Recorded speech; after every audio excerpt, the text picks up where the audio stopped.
Le district 11 est le plus vaste de tout Panem, du fait des pratiques de ce dernier.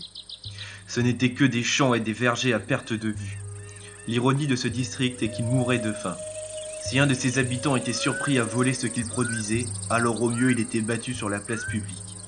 Purple courait dans les champs. La jeune fille de 16 ans était grande et athlétique.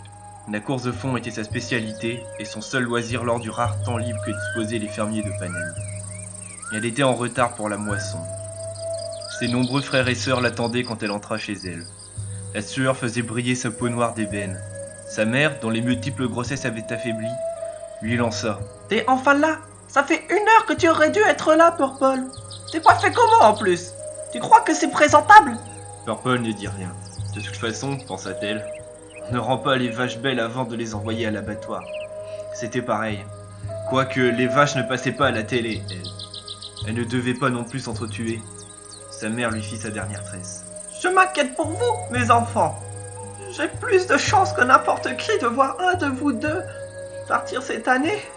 J'ai déjà perdu mon petit Shred. Shred. Il avait été moissonné 10 ans plus tôt, à l'âge de 12 ans. Il était mort au bain de sang. La mère de Purple ne dormait presque plus depuis ce jour. Purple regarda Red, son frère aîné. C'était sa dernière moisson. Ils avançaient vers la foule déjà présente. Un écran géant affichait des visages terrifiés. Leurs visages. Exactement ce que voulait le président. Les jeux pour terroriser. Stanislaw était un fils de fermier, et son comportement était qualifié d'anormal. Il parlait aux récoltes, et il pouvait passer de longues heures à regarder dans le vide. L'homme du Capitole, entouré de pacificateurs prêts à faire feu dans la foule au moindre incident, regardait la foule, sans le sourire faux de sa collègue du 12. Il se faisait chier.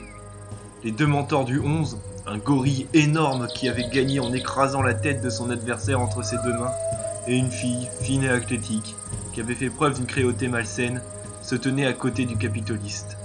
Purple croisa les doigts, tandis que le capitoliste tirait le nom des filles. Pas sa petite sœur, ni sa grande d'ailleurs, ni elle, pensait-elle. Purple Chamberlain! Son cœur cessa de battre une fraction de seconde.